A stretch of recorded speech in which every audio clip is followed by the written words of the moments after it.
welcome to another edition of Straight Talk by the Daily Tribune. And today we are very honored to have with us the hardworking at tinatawag nilang heartthrob ng Duterte Cabinet.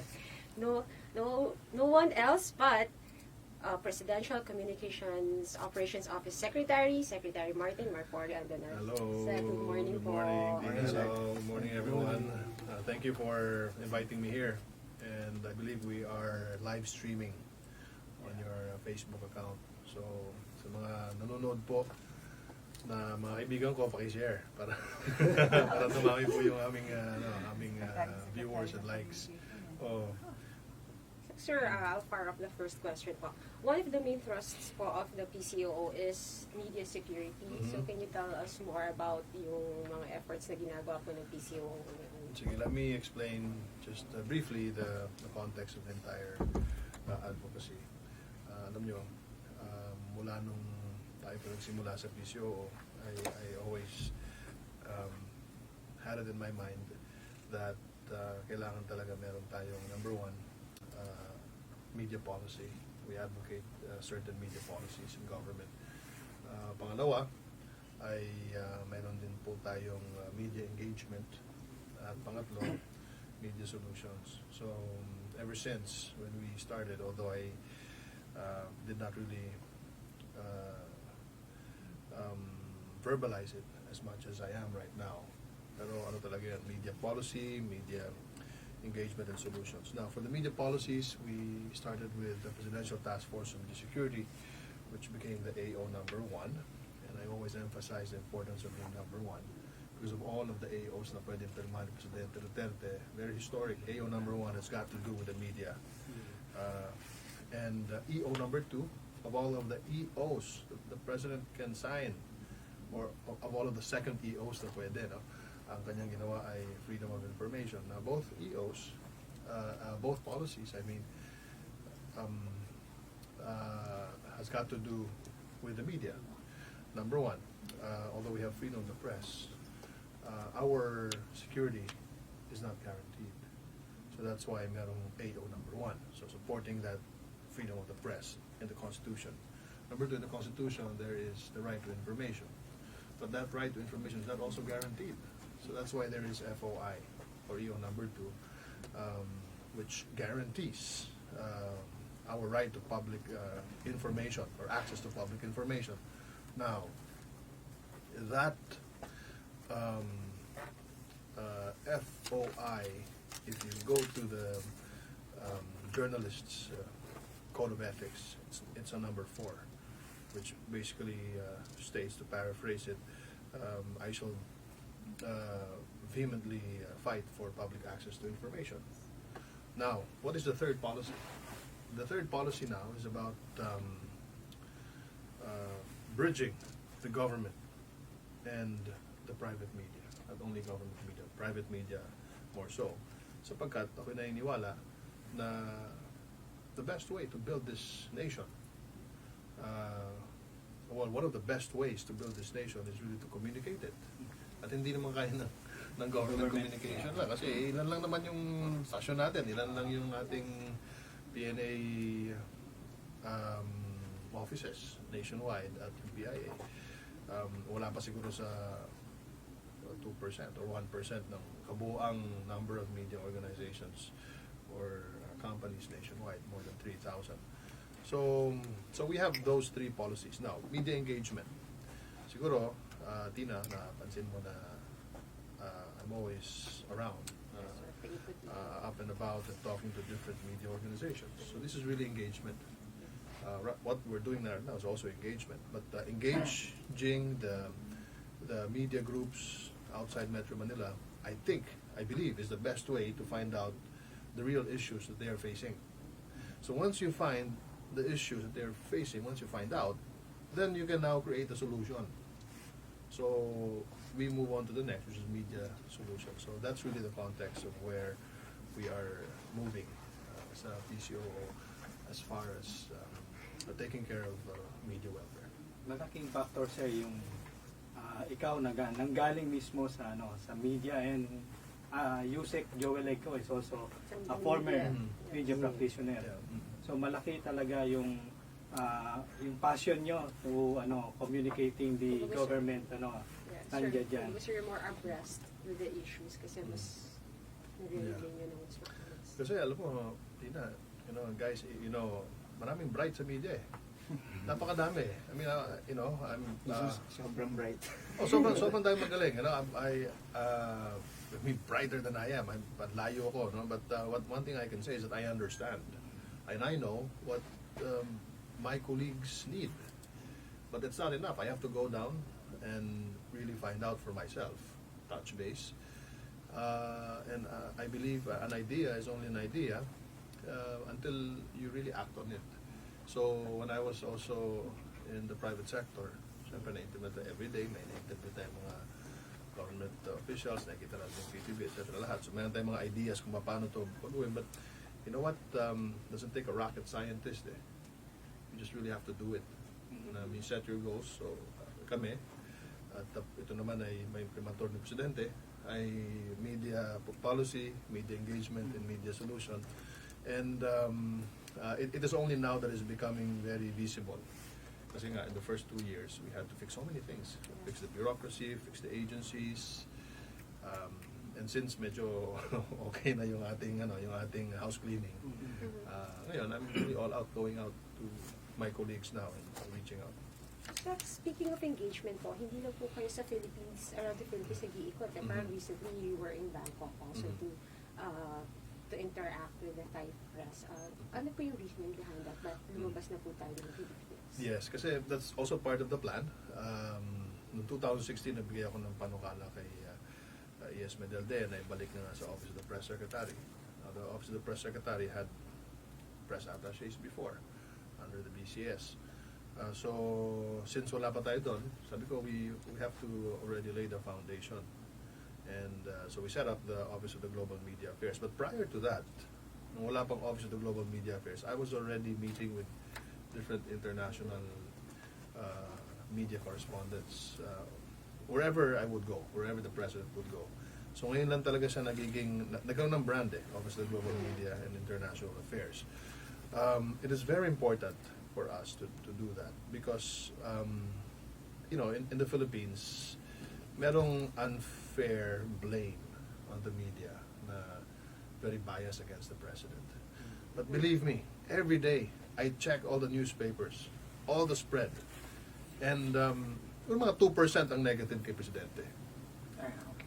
Okay. 2%. Maybe you read all the newspapers, 2%. Problema lang kasi, pag meron negative, yun ang ginagamit siguro ng... yun ang ginagamit ng oposisyon. Kahit mga kasama namin, sabi na, anong ginagawa niyo dyan? Sabi ko, you know what? If I can only sit down with you and show you everything, the statistics. Now, we have a very objective Philippine media. That's the mainstream media. Mainstream. So maybe the social media side takes the negative and blow it out of proportion. And at the end of the day, look at the surveys. Why is the president enjoying 81% popularity, acceptance, approval, and 76% trust rating? Are you telling me na walang contribution ng media dito? Kasi in the provinces, if you go to the provinces, puro objective reporting. I'm not saying na kumakampi sa gobyerno. Wala, objective reporting. Ito yung ginawa ng presidente, libre na yung, wala nang bayad pag dinala mo yung pasyente mo sa ospital, wala nang deposit parang pasukin. Number 2, lahat ng mga mag-isaka na merong 8 hektarya ay libre yung kanilang tubig, walang bayad sa irigasyon. Number 3, ay suportado yung RH law. Ano pa ba mga magandang number 4, libreng edukasyon sa state universities and colleges. At nararamdaman ng tao ito. And this is what is being reported in the media. So, are you telling me walang contribution ng media sa 81%? Come on, I mean, you gotta be joking. So kaya, I am talking now because it's about time for somebody to stand up for Philippine media na hindi naman bias ang Philippine media. It's objective. Yan ang sinasabi ko now. International, like you were asking earlier, I guess you know why the international media, most of them are negative. And really, international media, they have certain leanings. It's accepted for them not to be objective. It's like CNN being anti-Trump and Fox Yeah. basically being supportive of There's a conservative and there's a liberal. No? So you have the conservative Republican, you have the liberal the Democrats, so you have Fox News, you have CNN. It's the same in Europe. So ako naman, ang ginagawa ko, I'm retailing. I'm going out there. I'm talking to them. I'm telling, hey, Europe, sinasabi nyo na si Presidente Duterte ay puro drug killing. Pero tingnan nyo naman ang enacted measures nito. For example, itong enacted measure na universal access to quality tertiary education. Hindi ba SOCDEM policy ito? Okay. Sabihin ko, freedom of information. Di ba SOCDEM policy ito? Ba't pinirma ni Presidente? Protect the media. Hindi ba SOCDEM policy ito? Itong drug rehabilitation centers. Hindi ba SOCDEM policy ito? Di ba ito yung mga polisiya ninyo? Greater welfare of the majority. Libreng irrigation. Hindi ba SOCDEM policy dito? So what are you telling us? So anong magiging role ng global media affairs regarding all this? Thank you for that question. When was the January 21? Nagkaroon tayo ng BOL plebiscite. Ang nag-usher ng international press ay obviously the global media affairs. So we helped them. We went to the DND. Tapos nagkaroon tayo ng facilitate natin yung kanilang biyahe, military plane, yung kanilang escort. That's actually the second activity na ginawa ng Global Media Affairs for international media. The first one was the Balangiga Bells. Pagdating ng Balangiga Bells, ganun din, sinamahan natin sila papuntang Tacloban, all the way to Balangiga. So yun, we facilitate if they have any questions, if they want to interview, for example, Secretary Sandy Dominguez, interview ng Financial Times. So we assisted John Reed para ma-interview niya si Secretary Sandy Dominguez. Gusto nila interviewin si Secretary Teddy Locsin dun sa ASEAN, sa Chiang Mai. We also assisted the international media para ma-interview. So yun ang trabaho. So, napansin ko, Sec, na may dala kayong handbook, ano? The blue one. So, is this the handbook for, is it already in circulation? Yes. Actually, sa pagka-ikot ko, For the protection of media men. Yeah, we started giving this last year. It was actually printed out last year. Ito'y ginawa ng Presidential Task Force on Media Security. I think it is the first handbook on personal security for media practitioners in the world, I think, unless somebody tells me it is not. And we give this away. I believe that one of the reasons why nalista ng Reporters Without Borders dun sa listahan ng Top 5 most dangerous places. For journalists in the world, no? I think it has got to do with the policies of the President. PTFOMS, which is Presidential Task Force on Security, FOI, Freedom of Information. It has got to do with that. Otherwise, I don't think we will be in the situation we are right now. As a matter of fact, we were caught by surprise. We didn't expect it to come this early. Kala namin na after na nung promulgation ng Apatuan Massacre ay mabibigyan tayo, we will be stricken off the list. So it was quite a Merry Christmas for the media here in the Philippines. Kaya it somehow debunks the claims of other groups na under the Duterte administration, mas tumaas daw yung harassment sa media. It's really sad. I remember I was asking you about that. Yeah, it's really sad, Tina. I mean, they are actually part of the Presidential Task Force of Security. These groups who are claiming na mataas. But they never attend a meeting. We have all the updates. We work, the Presidential Task Force on Security works with, the PCOO is the co-chairman, the chairman is DOJ, we have PNP, we have AFP, we have all of the institutions who will protect. And they are there also. So yung mga groups na nag-claim na ganito. But they say all of these things, but they don't even attend the meeting. So if they say 18 yung namatay, they just, without even qualifying, say 18 ang patay. So the question is, ilan ba yung namatay? Related. Or is it media worker related? And I think 3 lang sa 18 na media worker I related. think the latest is John Michael sa Mm. Sorsogon, and I think it was declared a robbery incident, although it's just initial. So there are killings that are not work related, as it turns out. Yeah, so it's really sad that, but I encourage them to attend the meetings. I mean, Reporters Without Borders na nagsabi, hindi naman kami, wala naman kaibigan doon, hindi naman kami kausap yung mga yan. So you haven't talked with No, that group? I don't even know anyone there. But I follow their RSF website, but wala akong kausap doon. So, you know, it's really a government that's inclusive. Lahat sinasama. Wala tayong, you know, wala tayong napanigaw, wala tayong iniit sa puwera. So, I still hope, even, you know, even the Right to Know group in Malu, dun sa FOI, di ba? They were fighting for FOI since time immemorial. They weren't in the loop when we decided to pass this EO number 2. Eh, sa kakatext niya sa akin, sige na, sama mo kami. So, sinama ko sila. Walang problema. Sige, sama tayo. The more the merrier. And of course, they've studied it. They have already They attended the... Yes. In the first meeting, I called them. They were there at the office of the executive secretary. And I know that it's their advocacy. So sabi ko, okay, join us. And so it only goes to show that we are inclusive. Was it a partisan meeting? Did you sense any Not really. hostility on their part? Not really. Because they wanted the FOI passed. Law. They want the law. The law. Eh, siyempre, the president stole the thunder. He signed it already. EO. Eh, gusto niyong pirman EO. It's Sabi already ko, done. Already done. And we have another a policy that will be signed this year. Hindi ko lang babanggitin ngayon. Pero Okay. That would be For the media. media.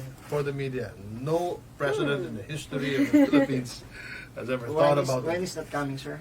Soon ba, sir? Soon. I will tell you So every off day cam. na, sir, I will ask for updates. Off cam. Marami rin sila na nakapansin na during your tenure as PCOO secretary, malaki ang pagbabago sa ating mga government media in the Philippines.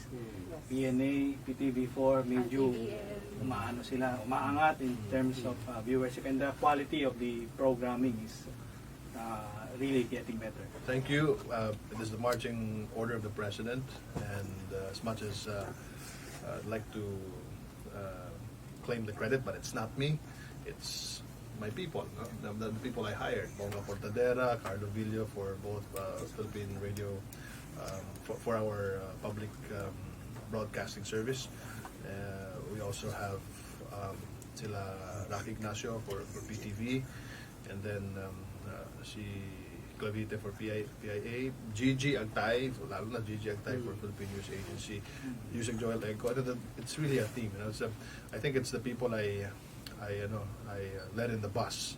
So malaki ang tulong talaga na. And of course, some private individuals that I can't mention who's really helped me right from the very beginning. But this is really a Duterte administration work.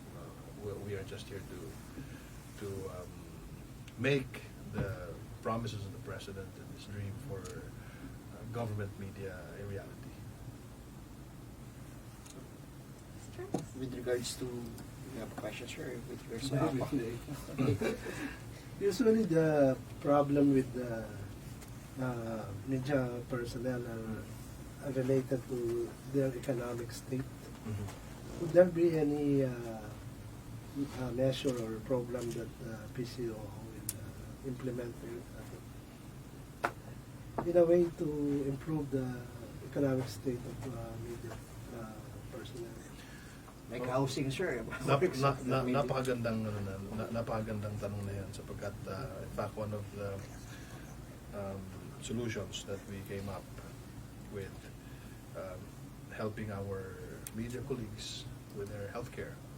For instance, meron tayong ginawang MOU with the Chinese General Hospital, with the National Press Club, and with the Malacanang Press Corps. But that's not enough. You know, I mean, it's really just barely scratching the surface. And ang daming problema. In fact, ako personally, I have an advocacy. I have about 10 media workers who are sickly that I help every month. But that's just me. But personally, I believe that we really should have somebody in Congress to fight for the welfare of the media.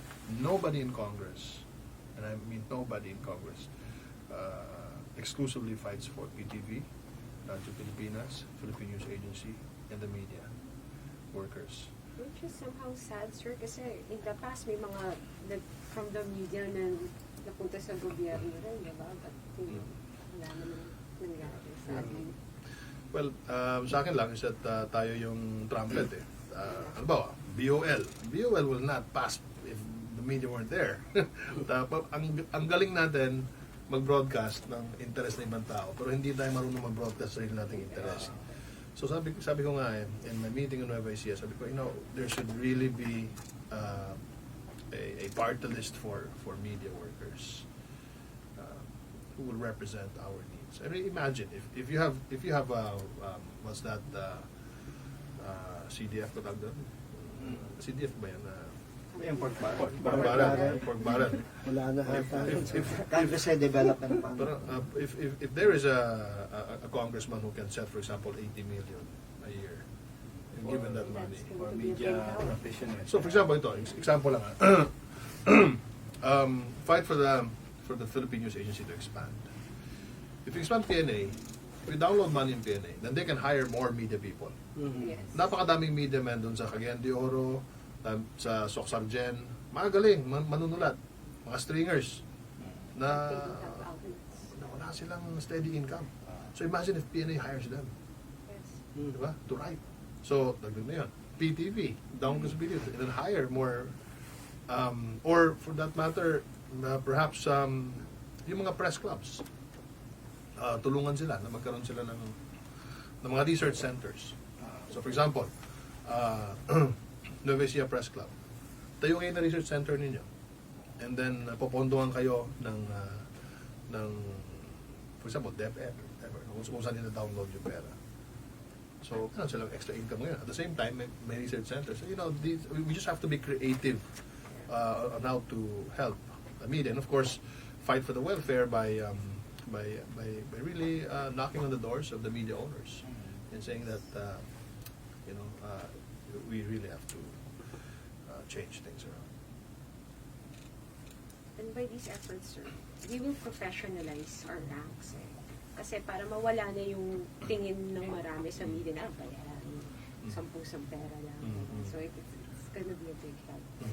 Except Secretary, baka maisip ng iba na that would be like conscripting private media if government would really come out of its way to, let us say, provide housing. So, Yeah. Well, yeah. it's a free country. You want to join?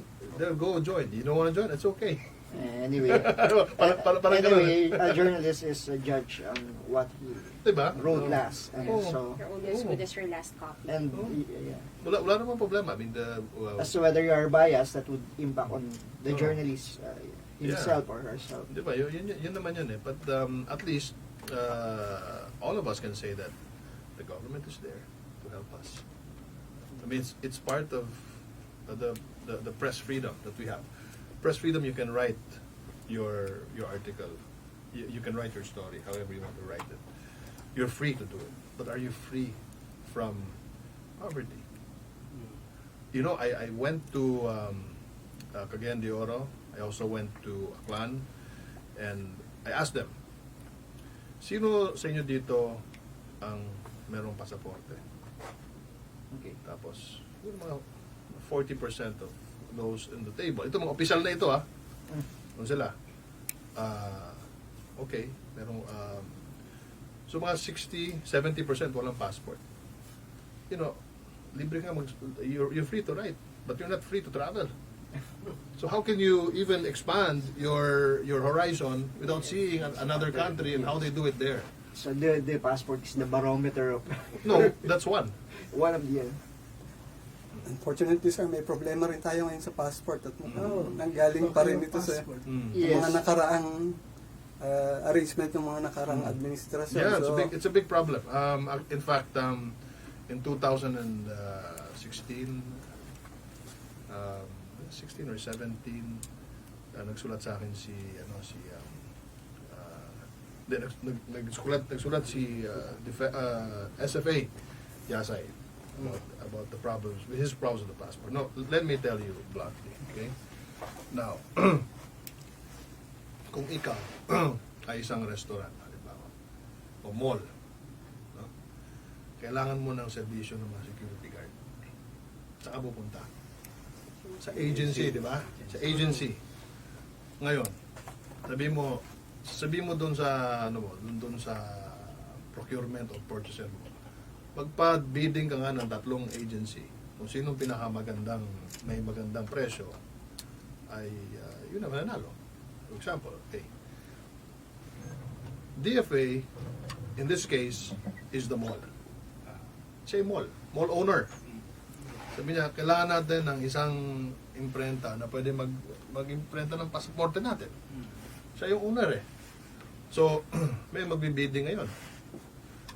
At in this case, umayaw yung Bangko Sentral at nagbid ang APO, hindi nagbid ang NPO. There are only 3 printers of government. Yeah. APO, National Printing Office, and the Bangko Bangko Sentral. Sentral. So umayaw yung dalawa. So APO ngayon. Okay. So sabi ko, dun sa meeting na, sabi ko, ang APO is only a printer of the government. Okay? Parang ito yung security agency. Now, the owner of the building, the client, is DFA. If the owner of the mall can rescind a contract of a security agency, DFA can also rescind. So just rescind it. Why go through all of these motions? If you can just rescind, don't like it, rescind it. So that's why we had a meeting. We had a meeting now. It was a meeting in the palace. And that was put on the table. BSP was there. BSP, sabi ko sa BSP. So they were asked, can you do this? And the BSP begged off. For what reason? Sabi niya, it's impossible for us to create, to build the capacity in 1 year. We'll need 3 years to build the capacity to be able to print highly secured passports with high security features. So and then they threw and then they made a comment. In the meantime, while we're building, who's going to print it? So can we afford the backlash of the Filipino people if we cannot print so and so passports every month? Paano kung 1 million, 2 million na yung nakapil ng passport backlog? It's all there at the executive secretary's office. Yeah, he's the one. It's their legal department that's taking care of this. Malaki pala ang problema na so up to now talaga sir hindi pa na-iron out yung issue na yan about Well, Apo. the passports are being printed, But through a subcontract with the private company. which Apo claims that it's above board because GPPB approved it. Okay. Is And, it allowed? Is it Is it allowed? allowed? By the GPPB, the government procurement. Yes. Sila sila magsasabi kung illegal o hindi. So during the time of Aquino, they approved it. So actually, when you bark up the tree of Apo, you're barking up the wrong tree. You bark up, GBP, sila nag-approve it. There's an agreement between DFA and the APO for the printing, which does not, I guess, one of the provisions for APO to do the printing, not the private. Yeah. Yeah. Yeah, that's version of those who are against the deal. Now, sabi ko nga, you're barking up the wrong tree. Bark up the tree of GPPB. They were the ones who approved it. Oh, yung government procurement board. And the bottom line is, you cannot have a backlog of passports. You know, That would really be That's a big- catastrophic. Catastrophic is the right word, Yes. yeah. So there's no way na i-rescind agad yung contract. Well, ako as a PCOO secretary, go right ahead. Rescind it. Yun nga, yun ba? Di naman ako. It's not under my term that I signed that we signed it. We didn't never signed anything. It's not my that contract is not in my interest. So go right ahead, rescind it. Kayo naman yung kliyente, rescind it. Okay. Sa DFA, so the DFA can readily rescind the contract Yeah. with APO and find another printer. Find either BSP or National Printing Office. No. NPO Talk to is them. capable. Talk to them. NPO is capable of. I'm not. Well, we have to ask them if they can. If everybody, I think most of the printing companies that are highly financed will be capable. But the question is, how long Yes. can you set up the facility? So you're only talking about three: NPO, Bangko Sentral, and APO. And after APO, it's really Bangko Sentral na merong high security features because of the money that they print. So, what are we talking about? Just rescind it. So up to now, yung BSP sir, ganun ang position nila that they need 3 years to put The up last and time I they talked to them, nung sa meeting in 2017, that was their position. Anong role nung GBKP? They actually review all of the government contracts. Yung sa mga, I believe, mga NGO. Sorry, not NGO. Government-owned and controlled corporations. GOCCs, yeah. Parang ano rin yung NEDA, ICC. Yeah. But no review has been made on this contract yet. It's been reviewed. It's been reviewed already. 2017 pa. And what was the recommendation? What was the recommendation? That meeting that transpired was the recommendation, okay. and that's why we asked Bangko Sentral if they can handle it. So wala pang solution pala. Well, Solution. But the solution nga was for the Bangko Sentral to take over, but they cannot. Immediately step in and take So over. no immediate. Ako guys, I So mean, the- sa akin, Ah. sa akin as I said, agency lang ang APO. Now, if the mother company who holds the contract wants to rescind it, it's up to them. Mario, being the Tribune reporter of DFA. the DFA, what's happening ba? So the last time DFA said that they are in the works of addressing that, and SFA has already, I think, the contract is still the problem, and the downside of having the disruption in the passport printing. Diba? Disruption, diba? Because the backlog, there still has to cover with the backlog, and they cannot afford to lose the printer at this time because of the backlog Because there is a higher need right now. that has to be met. Uh, As I said, it would be catastrophic if we cannot provide a basic document that allows our people to travel, yes. especially since a pillar of our economy is overseas workers. overseas. Sir, how much confusion na idagdag ng mga balita that Apple's link with the company is also tied to a cigarette firm with known cases of smuggling is causing this entire thing. I think that's really a side issue. You know, when you have a 38 billion peso contract, every businessman in his right mind would want to own that contract.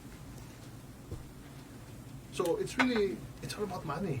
You know, ako naman as PCOO secretary, go right and rescind it. You know, we're just a middleman here. You know, I mean, if you can find, if Bangko Sentral says yes, okay, go print it.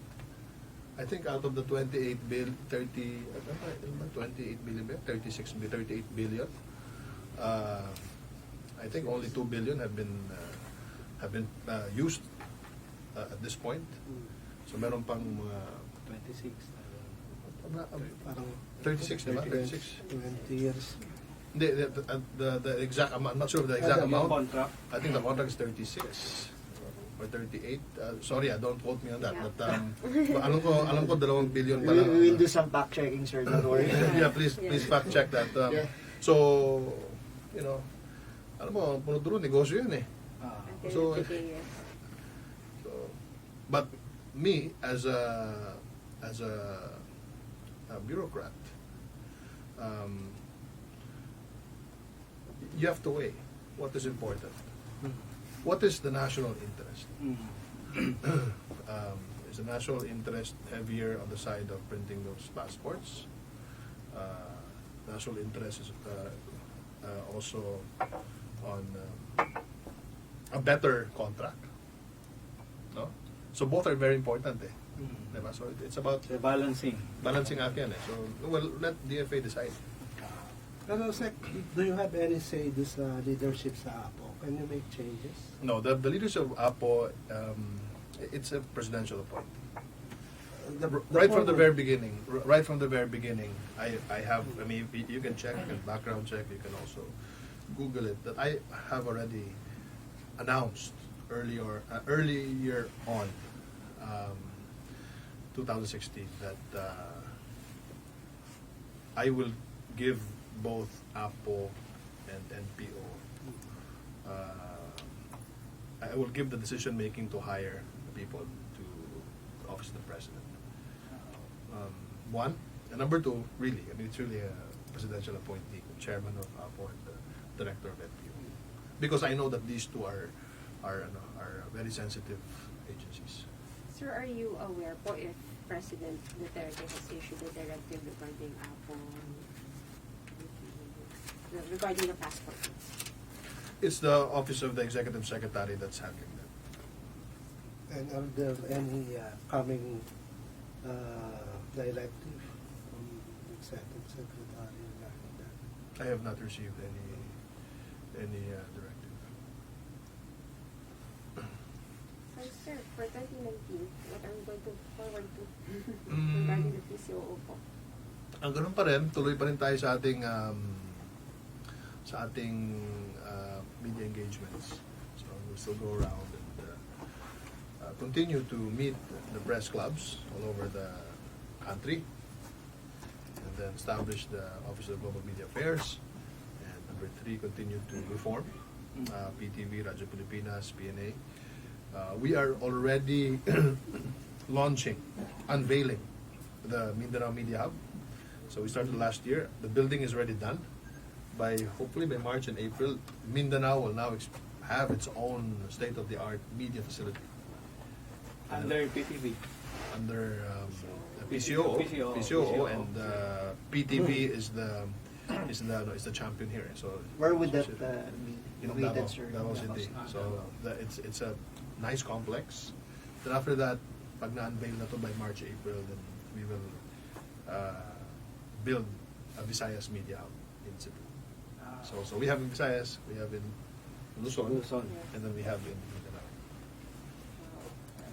More expansion on the government. Mm. Sir Chito, follow-up question. About the media hub, I still have some questions. Mhm. Would that include print and broadcast? Yes, everything in one roof, under one roof. PTV, TV, radio, news agency, lahat ng opisina under PCOO will be there. Printing, NPO, APO, they will have their own offices there. So APO now and NPO can now expand their operations in Mindanao. Ang NPO is in charge of those yung mga resibo. Printing ng government. So now, not only Metro Manila, but now they can go to Mindanao, basically talk to the regional office there. Dito kami prenta dahil kami yung registered government printer. So ngayon kasi walang ganyan eh. It's only here. So, pumupunta pa sila dito. So QC. So how can you market? How can you go to Mindanao if you don't have an office? Malayo. So yung iba naman, dahil sobrang layo, hindi na natuloy siya nakapag-imprenta sa NPO. So that's lost business for the government. For the government. Yeah.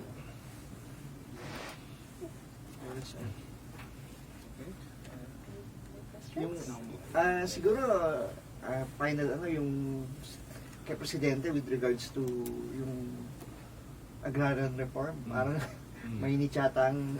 Sir, kagabi sa Lucena, the President was Yeah. there. He issued a warning sa DAR regarding land conversion. Sabi niya, if you don't speed it up, you're at the risk of being fired. So, pero although he did not mention names, may idea ba tayo, sir, kung sino talaga yung pinapatamaan? Hindi ko Presidente. Pinapahinggan ko rin eh. Kasi lahat kami parang, sino yun? Amenalay ko, sino kaya yan? So, I think what he said was, why is it taking 2 years? And Yes. when it should be done in 1 Because month. government land, nandiyan, nakatenga lang. And he Nakatenga. already Sayang ordered eh. na, Sayang. ano na, for the land reform. Pero, wala pa rin. Well, Kaya yun. mamaya pupunta ako dun sa event sa Toda, alamin ko. Next ko sa'yo. Baka sir, magkita rin na. Next ko sa'yo. Sino ba yun?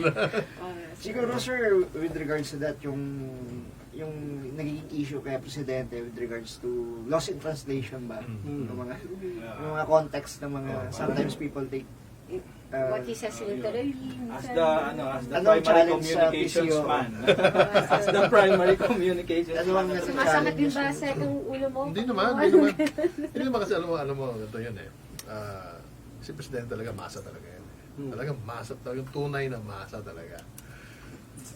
At kung ikukumpara mo siya sa, kung titinan mo yung survey, no, bakit hindi lost in translation yung mga masa na survey? Because Yeah, he's yeah. very Speak their relatable. language. More relatable. Inano naman sa akin eh. Sabi ni Presidente, hindi naman ako nag-aral ng diplomacy. Hindi naman nag-aral, hindi naman siya nag-aral na para maging ambassador, whatever, no? Or protocol officer, hindi naman ganyan. So, ano bang mas matimbang dito? Is it the greater good of the majority? Or, siyempre meron tayong mga moralist, di ba? Or yung mga marami. Pero bakit nga tanong doon? Resonates with the- Bakit 81% pa rin yung kanyang approval rating even if he's saying all of those things? And remember, during the elections, hindi naman siya nagkunwari. Yes. Ganun na talaga siya. Ganun talaga siya. We hired a president na ganun talaga. So, now, ganun pa rin siya. Hindi pa rin siya nagbabago. And ganun pa rin yung sinasabi niya. Drugs, criminality, corruption. Mula nung 2016 kampanya hanggang ngayon, ganun pa rin. He's very consistent. So, if you ask me kung nahihirapan ako, hindi ako nahihirapan. Pag yung interview with the foreign media, usually, doon nag-iinit si Presidente. Kung Mga tanong. kung nagtatanong sa akin yung for media about what you're asking me right now, ganun din sagot ko in English lang. Pero sir, after ba nun, nag-iiba na yung tingin nila kay Presidente? Of course, pagdating nila, they already have this certain kind of bias towards the President. Pag after ba na nalaman nila yung the bigger picture, Palagay ko. naliliwanagan ba sila? Palagay ko, because the taste of the pudding is in the eating. So when you show them these enacted measures, acts, the mga batas na ito, so he's really a man of action, and nakikita mo na itong mga pinirmahan niya ng mga batas na ito ay talagang para sa mahirap, para sa for the greater majority. These are shepherded laws with the imprimatur of Well, the executive. I'm not sure if may imprimatur, but he signed them. Ease of doing business. Punta kang Europa. Ease of doing business, ano ito? Malaki ito doon. Itong Are these Philippine Mental Health Act. Pagdating mo doon sa Europa, suportado ng karamihan sa mga tao. Boracay Island Rehabilitation. This has got to do with the environment. Sa ano lang, yung political will. Oh, so it can be the fruit of the food, the taste of the pudding is in the eating. Full implementation of reproductive health program. Suportado ito United Nations, suportado ng America, suportado ito ng European countries.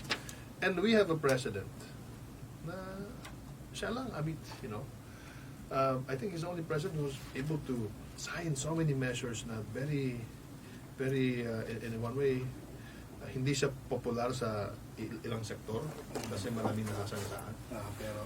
Pero pinirmahan niya. Nararamdaman sa baba ng Because he knows ordinary, that that's what's needed. So, kaya maswerte yung maswerte, I think maswerte kami sa PCOO because talagang nagde-deliver ang ating Pangulo. And, nararamdaman din ng masa yun. Yun kasi, marami bang mga foreign media na gustong ma-interview si Pangulo Napakadami ho. through your office? Napakadami ho. Pero talagang siyempre siya pa rin ang masusunod eh. Kung sino gusto niyang... Wala pa atang foreign media na naka-interview sa kanya. Wala pa ata. But there are so many Applicants, ang dami, Oo. haba na listahan. Oo.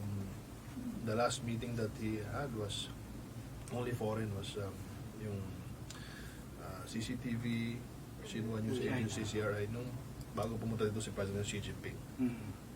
Ayun lang ang Mm. ano yun, yung first and last na Yun lang yung nakita ko eh. Ang interview niya was, there was also time with Japanese media.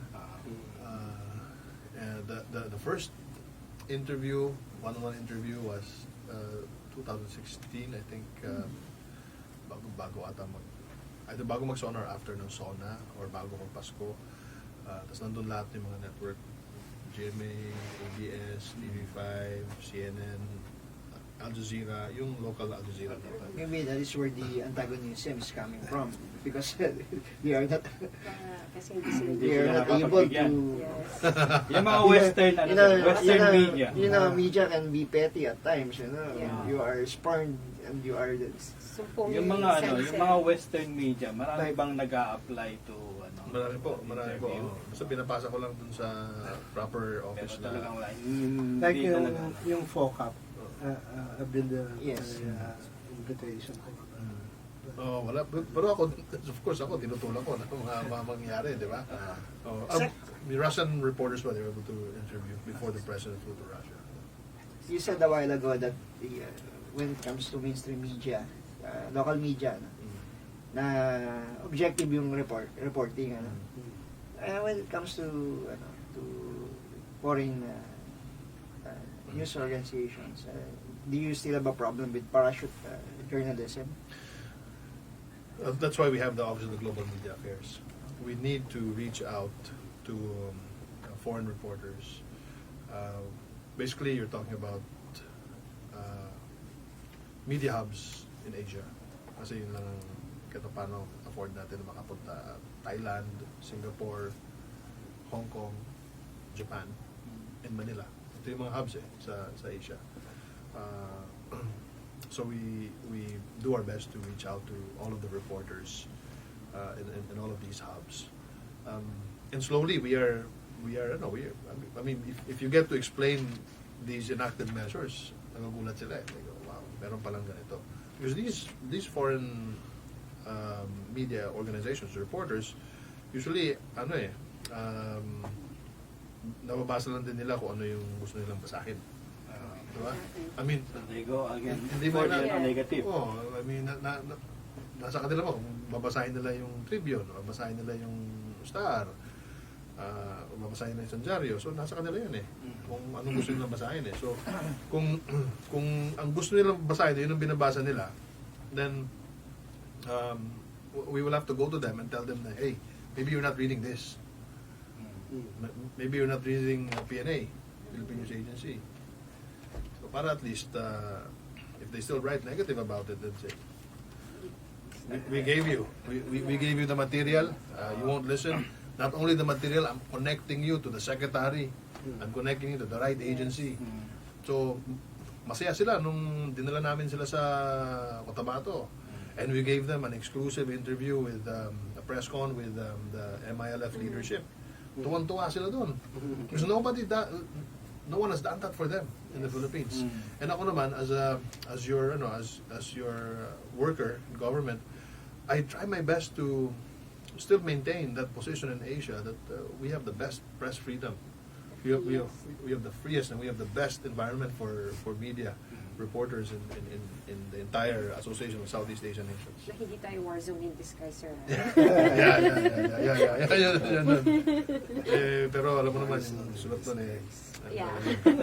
Yun din na sinabi ni Yusek. meron talagang sa kaliwa. Lin. May linig. So, Yun din, sir, sinabi ni Yusek. Ayun Kaya, nagtinanong siya. Okay. Sec, dun sa plebiscite, anong update no? Nako, ano ba yung panalo ko Tabato. Tabato Okay. City, panalo. Ratified. I think the entire arm na ratified except for Isabela City. I don't have the final results. Wala pa pa. But lamang ang no sa Isabela City. Pero sa lahat, overwhelming yes. Yes, naman. Sir, ito kanina ko pa gusto yung tanong eh. Sige. Nagbago na ba isip ni Presidente sa tingin mo sa pagbisita sa Amerika? Diba? Kasi binigay yung balanghiga, nandito na. Diba? Tapos, Well, si Presidente lang talaga makaka-decide no? If he wants to go to the United States. Pero kita naman doon sa sinabi ng Presidente na nagpasalamat siya sa American people, ganun din sa mga Pilipino, yung mga responsible sa pagsoli ng Malangiga Bells. And I'm optimistic that like right now we have really good relations with the United States. So And the invitation is standing, right? Yes. As per, I think so. and I think it would be a good chance then for the President to face his critics. Di ba nasa United Nations yung mga ibang kasi it's better andun siya. So I guess kailangan trabahoin ni SFA. Pero sabihin mo na, ha? more Isa sa convincing. saya.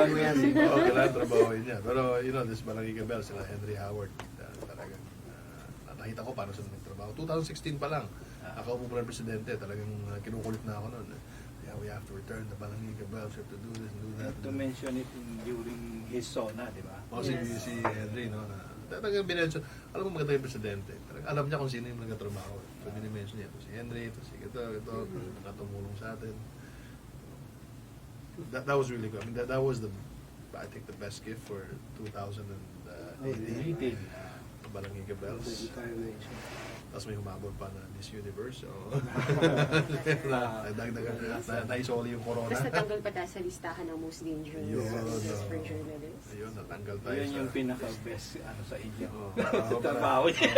Ibig sabihin talaga, the PCOO, talagang collective efforts. And it's bearing Yung fruits. team talaga. Yung ngayon, team na diba? nabuo. So, abangan natin yung Yung i-announce mo, EO. sir, na malapit. Sabi mo, Okay. So, okay. ano kaya ayun? EO, yung On that EO. note, that's any final answer with our Thank you so much for this opportunity. Tuloy pa rin yung ating advocacy na tulungan yung ating mga media men and women, media workers. I still stick to those three objectives: media policies, media engagement, and media solutions. I think as a media man myself, this is the best opportunity. I'm taking this opportunity to really help our media environment, our media co-workers. Siguro lalo na yung mga nasa probinsya, no? Kasi kayo dito sa Manila, okay naman kayo eh. Pero dun sa probinsya, talagang mahirap ng buhay, mahirap ng buhay ng media man. And we will continue at the PCOO to strengthen our ties with also international media, and at the same time collectively work to reform our agencies, our bureaucracy. For example, the PCOO proper, the OSEC media, the OSEC, the Office of the Secretary. One of my goals is to ISO lahat ng ginagawa namin ngayon, because we want the next whoever replaces me, or whoever, kung sino man next administration pagpasok nila, ay planchado lahat. Andiyan na yung Office of the Global Media Affairs, Office of the Secretary, okay lahat. As in, itutuloy mo na lang and improve it even further. Because I guess that's our responsibility. Our responsibility is to ensure that the lives of the next generation is better than our lives now. And the next PCO officials will have a walk in the park to run our government media. Thank you so much for this opportunity. Thank you, sir. Thank you. And we have something for you. Like you said, proof of the pudding is in the eating. So we're giving you an award as the media personality of the year. Wow. Wow. This should go with the plaque. So we're still We are still in the process of Kaya papabigingin kami ng filter. So let me. It will be in bronze or silver. Silver. Yes, sir. It's a big So this is just Pauna. Thank you so much. You know, lahat ng mga awards na nabibigay sa ating recognition, lalo na yung galing sa mga kasamahan ko. Yun ang nandun sa home office ko. sa man cave. Sa man cave. Yun talaga nakalagay doon lahat. Pag nagsasound Oh, so, kasi, you know, kasi I'm a media man and I will die. Would you want this in vinyl, sir?